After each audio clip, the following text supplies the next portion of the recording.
All right, here we are, understanding your religion, 7 major doctrines that define Christianity. This is lesson number 3.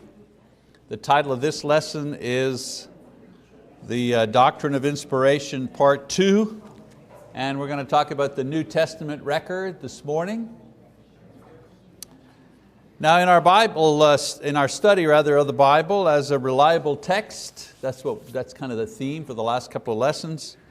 We've covered several areas. First of all, we've talked about the history of writing itself. The idea that writing is an ancient art, and that contrary to certain skeptics' arguments in the past that the Bible wouldn't have been written that long ago. People used to say, oh, they didn't have writing thousands of years ago. That, of course, skepticism has been swept aside by research that proves that writing existed long before the first books of the Bible were ever recorded. We have in Egypt's first dynasty, 3,000 years before Christ, we have examples of writing. We looked at the history of books. Since the Bible's a book, we trace the history of bookmaking from stone to tablets, clay tablets, the use of animal skins, papyrus, down to the printing press, and today where many versions are printed in most languages, and they're available online for free. Imagine, any Bible in any language, you can get it for free. The access is free, BibleGateway.com. And then we looked at the Old Testament, the writing, the compilation, the division of the Old Testament over a 1,500-year period. How did that book get to us? We looked at the difference between the Jewish division of material and the modern division. Same material, it's just divided differently, but we examined that also. And we also reviewed some ancient books written about Jewish life at the time. I also said that we would look at a way to divide the Old Testament into 10 periods. And I've included that in your study notes. They're attached to the lesson notes. Very quickly, you can divide the Old Testament into just 10 periods. And if you're wondering, how is this broken down in your notes? There's the period of time, there's the time chronologically, and then there are the books of the Bible that write about, or that are written about that time period. Okay? So for example, if you want to divide the Old Testament period into 10 periods, this is one way of doing it. The first period would be called the antediluvian, meaning before the flood. Antediluvian period, 5,000 years plus before Christ. In the Bible, which books talk about that period of time? Well, Genesis chapters 1 to 8 talk about that time period. Second period, post-diluvian, in other words, after the flood, 3,000 years BC. What books in the Bible refer to that period of time? Well, Genesis chapter 9 to 11. The patriarchy, the fathers, right? Abraham, Isaac, those people, 2,000 years before Christ. Which books of the Bible talk about those people? Well, Genesis chapters 12 all the way to chapters 50, and the book of Job. The period of bondage, when the Israelites were in bondage in Egypt, about 1,600 years BC. What book of the Bible talks about that? Well, Exodus chapters 1 to 12. Then the period of conquest, 1,400 years BC. That's when Moses leads the people into the promised land. They begin to conquer the promised land, begin to settle it, the tribes, so on and so forth. Which books of the Bible talk about that period, 1,400 years BC roughly? Well, Exodus 13 to 40, Leviticus, Numbers, Deuteronomy, Joshua, Judges, Ruth, 1 Samuel chapters 1 to 10. All those books talk about that particular period of time. Then the United Kingdom, when all the tribes were together under one king. Saul and then David and then Solomon. That's called the United Period. Around 1000 BC, again, which books talk about that period? 1 Samuel 11 to 31, 2 Samuel, 1 Kings 1 to 11, 1 and 2 Chronicles, Psalms, Proverbs, Song of Solomon, and Ecclesiastes. Those books talk about that period of history. The divided kingdom. After Solomon dies, there's a civil war. The kingdom is divided into two, the north and the south. A period of time roughly around 800 BC. Again, which books talk about this period? Well, the latter half of 1 Kings, 12 to 22, 2 Kings, the latter portion of 2 Chronicles, and then these prophets, Isaiah, Joel, Amos, Obadiah, Nahum, Habakkuk, Jeremiah, and Zephaniah. All those prophets lived and wrote about the divided period, the divided kingdom period. And then you have the period of exile when the Jews were in Babylon, right? And around 600 BC, where the southern kingdom was conquered, many people brought to Babylon. About 600 BC, roughly in that period, the books of Daniel, Ezekiel, and Lamentations talk about that period. And then restoration, the 9th historical period, 500 BC, when the Jews start trickling back, coming back from captivity from Babylon, reestablishing the city of Jerusalem, rebuilding the temple. That's what's called the period of restoration.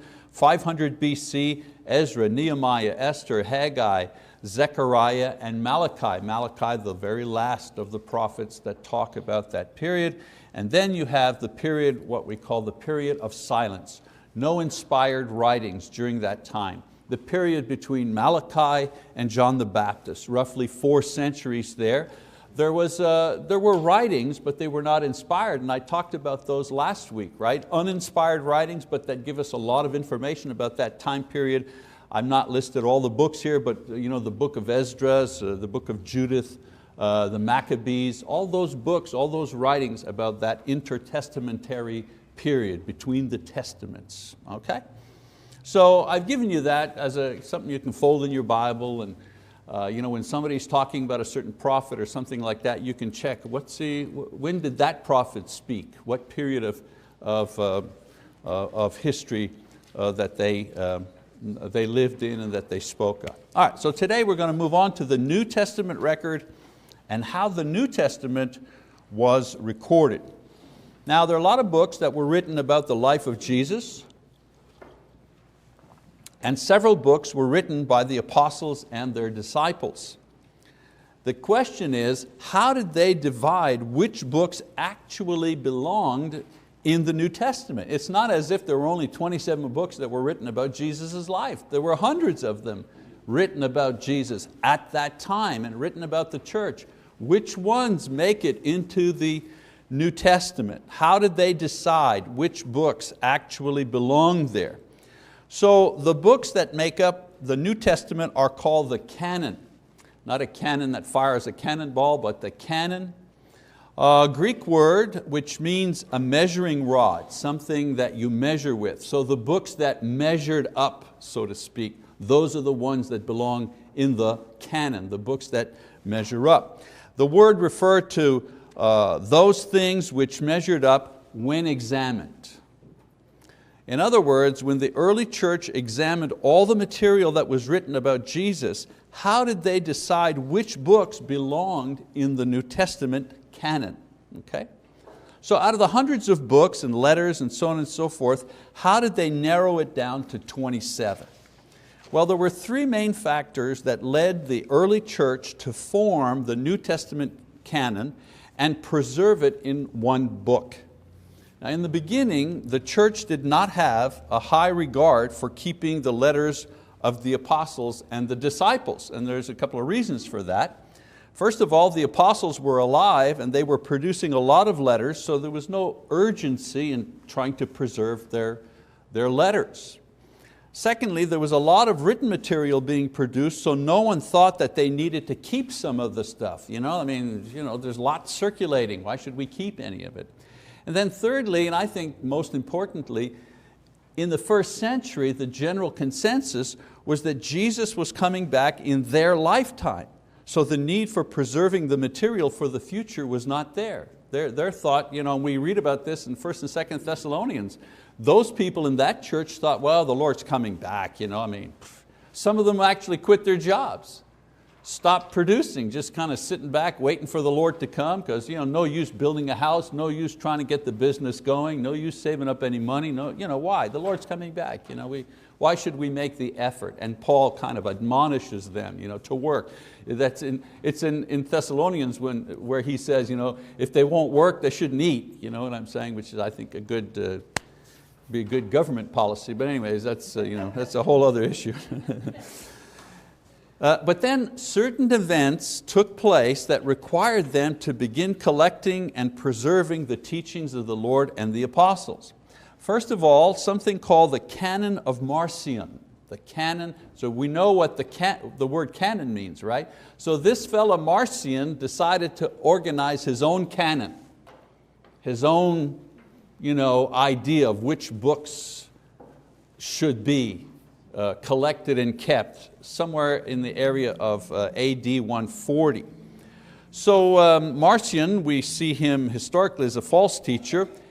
He rejected the entire Old Testament, and he accepted only 10 of the epistles of Paul and a part of Luke's gospel, but rejected everything else.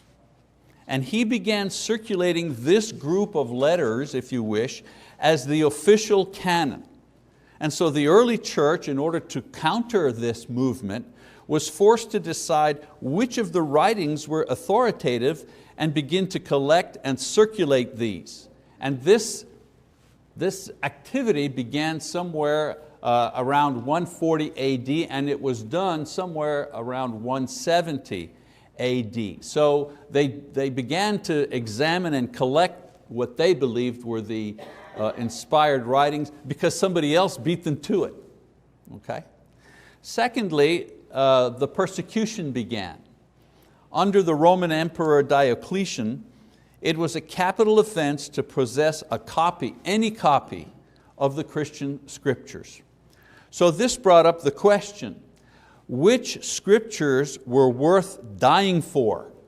If you're going to be killed for hanging on to a letter of Paul or somebody, I want to make sure that if I'm going to give up my life for something, it's worth it. So this was another motivation to weed out what was not official, authoritative, or inspired. And then thirdly, a kind of a technological advancement that we talked about last week called the codex form.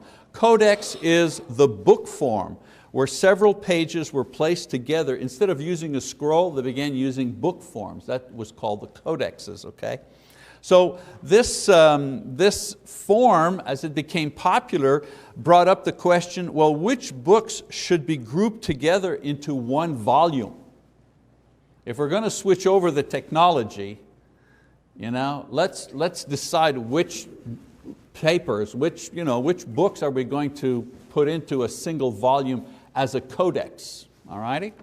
So this motivated them to keep only the books that were acceptable in this single volume. But the main question for the early church was, which are the inspired books? That's the big question. I mean, there was no meeting where they reviewed all the material and then they made a decision as to which made it in and which didn't. They didn't have a list of books and go, okay, this one, not this one, I don't like this guy. Oh, this guy's my brother-in-law, yeah, he'll make it in. It didn't work like that. On the contrary, the early church simply accepted those works that had already been recognized as inspired over the centuries, but had not yet been collected and organized into one volume. Okay?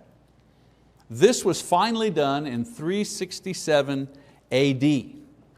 And the 27 books confirmed by the Council of Carthage later in that century has remained the same since, without a single change. So the New Testament that we have now is exactly the same New Testament that they had beginning in 367 AD. In other words, the way it's collected, the way it's organized, and so on and so forth. Before that, these letters were circulating independently. For example, the Gospel of Luke and the book of Acts were one volume, and it circulated, because they were written by the same person, it circulated independently. Well, by 367 AD, Luke Acts became part of the New Testament canon. But in collecting the books for inclusion in the New Testament canon, the early church was guided by certain principles. So the first criteria, as I mentioned, was authorship. If a man was inspired when he spoke, then his writings were also considered inspired. That was the line of thinking. In other words, if Peter, the apostle, when he spoke, when he preached, and so on and so forth, was considered an inspired apostle, then Peter's writings were also inspired. So for this reason, the writings of the apostles were quickly accepted into the canon. That was kind of an easy one. Also, the men who were associated with the apostles were also accepted. Luke, because of his association with Paul. Mark, because of his association with Peter. Mark was kind of like Peter's secretary, if you wish. If you read the Gospel of Mark, Matthew, Mark, if you read the Gospel of Mark, well, Mark is really Peter speaking. Right? It's really the story of Peter. James, for example, was called the brother of the Lord and an apostle in Galatians chapter 1, verse 19. And so his book of James. Okay? This, of course, allowed the Gospels and the letters of Paul and Peter and James and John to be a natural selection into the canon, because these books, these letters had been circulating for years, for decades among the churches. All right? So it was like a no-brainer. They'd been circulating and accepted, and so they made their way into the canon very quickly. The second criteria was the value of the book. In some cases, a book had a name attached to it, but it did not read like a New Testament book. There were a lot of uninspired authors who tried to gain an audience by putting the name of an apostle on their book. For example, there was one book called The Acts of Peter. Well, Peter never wrote the Acts of Peter. We know who wrote Acts. It was Luke. So someone wrote a book and was not well known, and so in order to gain popularity and circulation, they put the name of an apostle as the author. So there was a lot of those, a lot of that kind of material that was circulating. Now scholars who study these things tell us that it was fairly easy to distinguish between an inspired writing and fake or false writing when you actually read the material. Okay? When you actually read it, it was fairly simple to see that this was not an inspired writing. For example, there's one text called the Gospel of Thomas. And in the Gospel of Thomas, the writer says that Jesus made sparrows out of mud, and He was rebuked for doing so on the Sabbath, and He said, "Rise up and fly away." And the birds came to life and flew away. And you're going, yeah, it doesn't sound like what the apostles. Jesus healed on the Sabbath, right? He healed on the Sabbath, but just to arbitrarily create birds out of mud to pick a fight, didn't seem like New Testament ideas. There's another story where Jesus as a young person is working with his father who's a carpenter, and there's a board that doesn't fit, and so Jesus miraculously stretches the board to make it fit the table that they were building. Again, maybe not. I don't think so. So, in other words, when comparing the writings, it was fairly easy to tell the real from the fakes. And of course, a lot of the apostles were alive and were able to say, "I didn't write that," or "This is not my work." The inspired books had a harmony of thought and purpose and style. There were no contradictions, and they were accurate historically, as far as the life of Jesus is concerned and the life of the church is concerned, but they were accurate theologically as well, and that was very, very important. All right?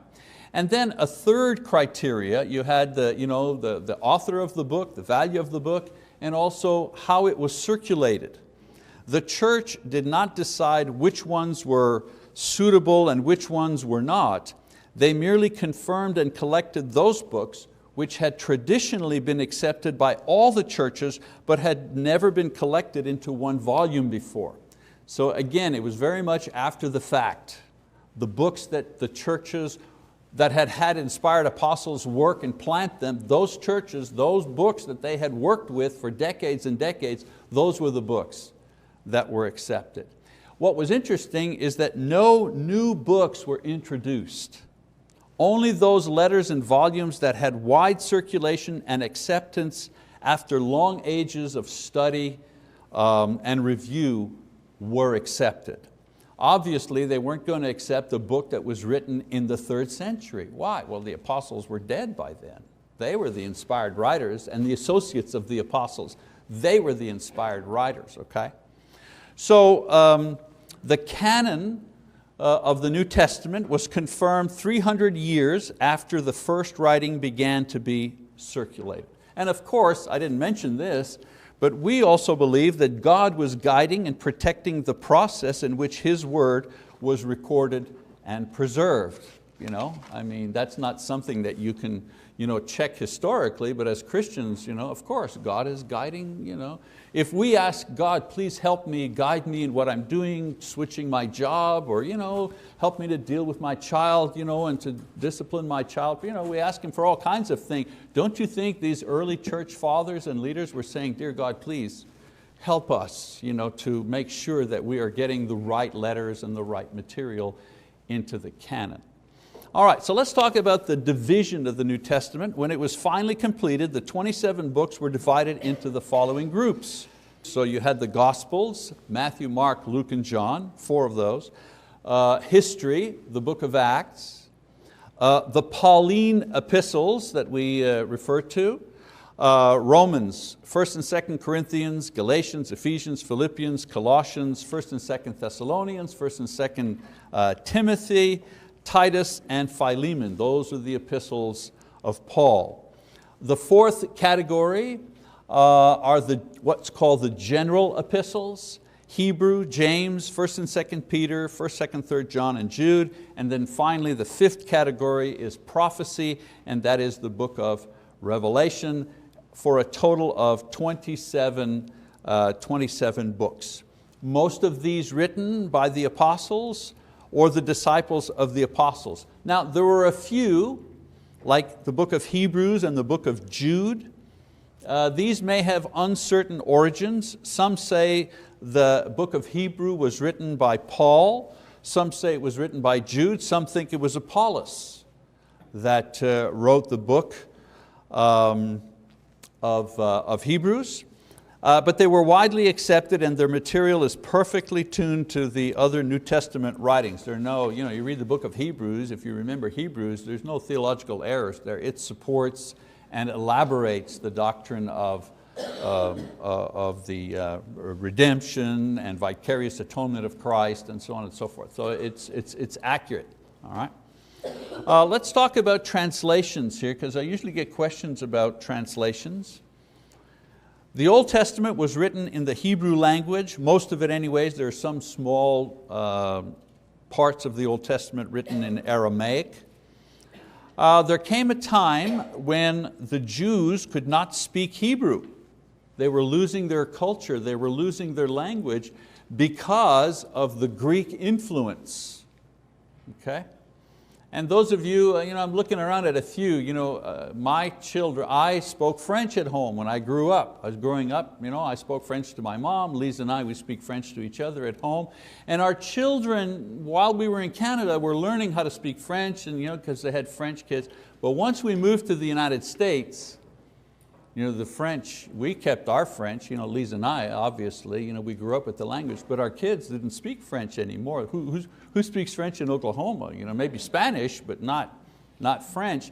And so the sad thing is that our grandchildren now, that language, that cultural thing that Lisa and I, that cultural language, that's lost by the grandchildren's generation. Oh, they learn words and things like that, but that Lily or Savannah or anyone. I only have 10, so it's all right. Again, none of them are going to be speaking to me in French. So it's a bit of a sad thing, because that's part of my culture. My mother spoke only French, and so on and so forth. So the same type of thing in Israel, because of the Greek influence and Greek literature and so on and so forth, the Jews were not speaking Hebrew anymore, but the scriptures were written in Hebrew. And so what they did is they made a translation of what we call the Old Testament into the Greek language. And the name of that translation is the Septuagint. So you hear sometimes that term, the Septuagint. Septuagint, that term, 70, because 70 scholars worked on the translation of the Hebrew Old Testament into Greek. So there was the first type of translation that we're talking about. During the Old Testament, New Testament time, the people spoke Aramaic, which was the ancient language of Palestine. The books and the letters of the New Testament, however, were not written in this language.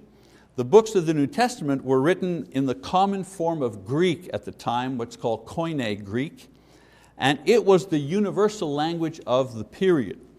So the Greek form remained the standard as copies were made from the original and distributed for the first couple of centuries.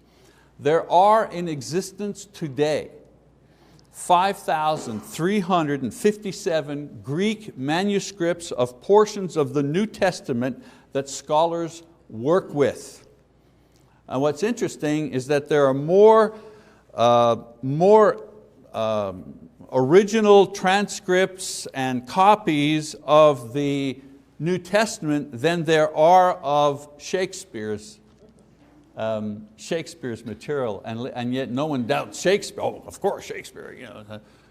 But there are way more documents that exist today attesting to the writings of the New Testament that scholars from all over the world use, and they're in various museums, many of them of course in England actually, and some in Egypt, and some here even in the United States. So with time, the Greek was translated into Latin and then into other languages. But these translations were always made from the original Greek manuscripts. And there's a mistake that people make, and an argument, a false argument. It's called the telephone argument.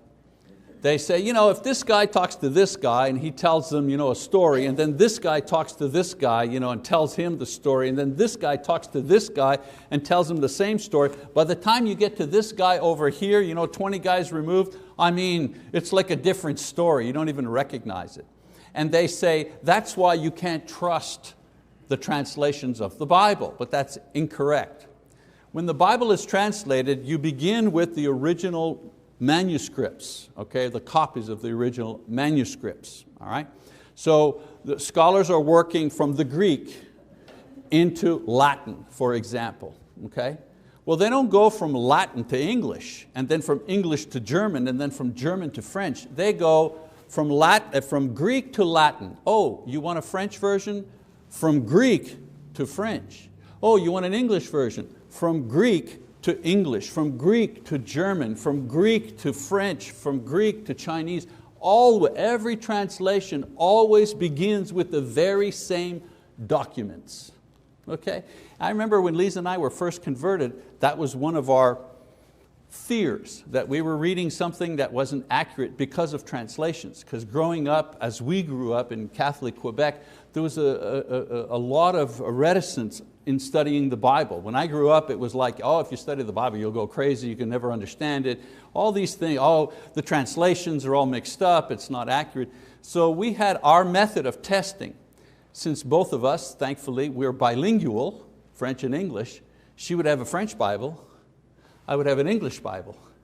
She would read her Bible in French, and don't forget, I could speak English and French, so I'd listen to the French and think with my English brain, what does that mean? And then I would read the same passage in English from another Bible, and she would examine it. And that's how we would study at the beginning. And we realized, they're saying exactly the same thing, word per word, except this is the French version of that, and this is the English version of that. So try to remember that the translations all come from the same source. Okay?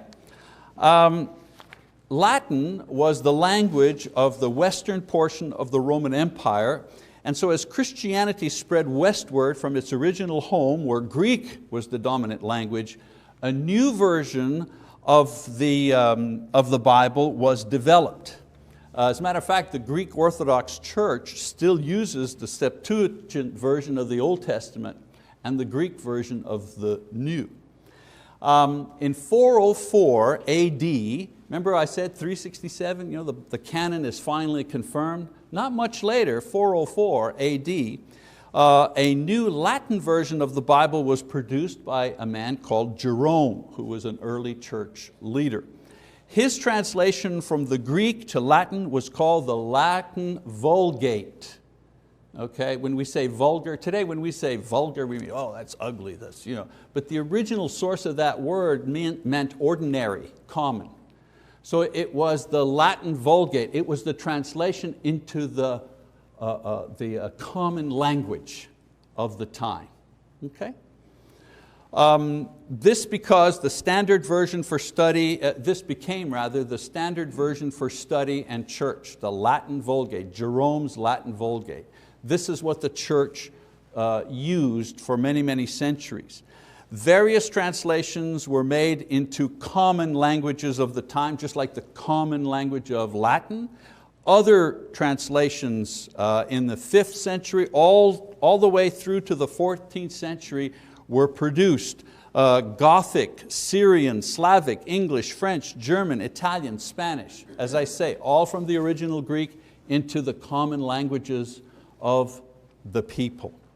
Now in the 14th century, there was a renewed interest in the Greco-Roman world and its languages and literature, and this was brought on by the Renaissance. The Renaissance painters and writers and so on and so forth sparked this interest in what at that time were the ancient languages, Hebrew, Greek, the Bible, so on and so forth. This new trend led to a revival of the study of the original Greek and Hebrew languages, as well as a study of the ancient Bible manuscripts. This zeal to produce new Bible versions in common languages translated directly from the original Greek and Hebrew was helped along by a new religious movement called the Reformation. So we see how historical things work together, if you wish, to produce more and more versions of the Bible. Then, as it would so happen, with the invention of Gutenberg's printing press in 1436, the technology to actually produce mass quantities of Bibles in different languages was finally realized. They had the dream. They said, wow, imagine if we could translate the Bible into all these common languages and bring God's word to all these people, so they didn't need a scholar or a priest, okay, or an official clergyman to read the Bible to them. They could read it from themselves. And then all of a sudden, what happens? Whoa, Gutenberg comes along, invents the printing press, which makes the technology, makes the dream come true. It's a little bit like I tell you about the internet. The technology of the internet has made the dream of preaching to the whole world every single day come true. Well, the same thing happened when Gutenberg invented the press. Now, it's interesting to note that the very first book to be printed on his press was the Latin Vulgate version of the Bible, sometime between 1452 and 1455. This Bible was called, interestingly enough, the 42-line Bible, because there were exactly 42 lines on each page. Okay? And that original Bible still exists today and can be seen at the Gutenberg Museum in Mainz, which is near Frankfurt, Germany. And also there was a display of ancient books and Bibles that came to Oklahoma. Was it the Green family, I think, who they own Hobby Lobby? Anyways, they have quite an extensive collection of rare books. And not the original one, but one of the Gutenberg Bibles was here in Oklahoma. We went to the museum to see it. It was just fascinating, beautiful, beautiful stuff. Anyways, the invention of the printing press helped spread the Bible in various languages throughout the world. The earliest known English translation, so that's of our interest, 700 AD. It was a Latin version with English notes between the lines. That was the original one. The first complete English translation was done by John Wycliffe, 1382. And of course, he was imprisoned for his efforts. No good deed left unpunished there. The very first printed English Bible was by William Tyndale in 1526. There were many translations as the science of translation and archaeology developed. A major translation, of course, was the King James Bible, 1611, and it became the authorized version for English-speaking people for many, many years and is still a very, very popular edition of the Bible. Many other translations have appeared over the years. The Revised Standard Version, the American Standard, the New American Standard, the New International Version, the New Living Translation, and each of these Bibles, they have a different style.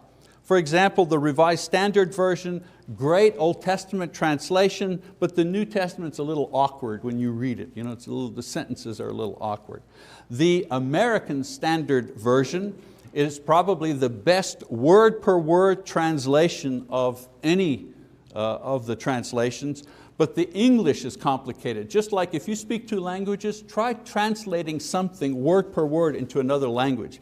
It comes out, you have to use some type of paraphrase, okay? That's the problem with the ASV. New American Standard Version was an effort to correct that, to take the best of the American Standard and kind of refine it so the English flowed just a little more smoothly. And then you have the New International Version, a great reading Bible. For some people it's a little too general. New Living Translation is what's called a paraphrase. Instead of translating word per word, they're trying to translate the idea. Okay? That's what you call a paraphrase. Some say you can't trust any translation because translators can make mistakes from the Greek. Of the thousands of translations in different languages, there are no major doctrines, persons, commands that are in conflict or question. When I study with someone, I ask them, do you have a Bible? And they say, oh yeah, let's use your Bible. I became a Christian reading the King James Version. Now I use the New American Standard. Show me your Bible, I will show you from the Bible that Jesus is the Son of God, that you need to repent and be baptized, that all the teachings, give me any Bible, I'll show you. I'll teach you the same doctrines, okay? If there are mistakes, they're usually punctuation errors or perhaps the names of places or locations which are obscure anyways in the original languages. Modern scholarship says that the percentage of error in today's translation from the Greek text is less than 1/10 of 1%. So in other words, don't worry about not understanding the Hebrew or the Greek. When you are reading the English or French or whatever version you are reading 99 and 9/10% of what was written in the Greek or the Hebrew. You can trust the Bible because it will accurately tell you what God is wanting to say to you in your own language. So, very quickly here before we run out of time, we've reviewed how they decided which books belonged in the New Testament canon, what events motivated them to do this, what criteria they used to select the material. We've looked at the division of the New Testament and some information on how they were translated into modern languages. All right? Next lesson, next time, we're going to look at the content of the Bible and answer the question, why do I believe that the Bible is inspired? Why do I believe that? And we'll kind of put forth some arguments. Remember, we're looking at the 7 major doctrines that explain Christianity. The first major doctrine that we're talking about is the inspiration of the Bible. That's why I've given you so much background about its writing and how it's put together and so on and so forth. Next week we'll really bear down and give the reasons why we believe that the Bible is inspired. Okay, that's good. That's enough for this time.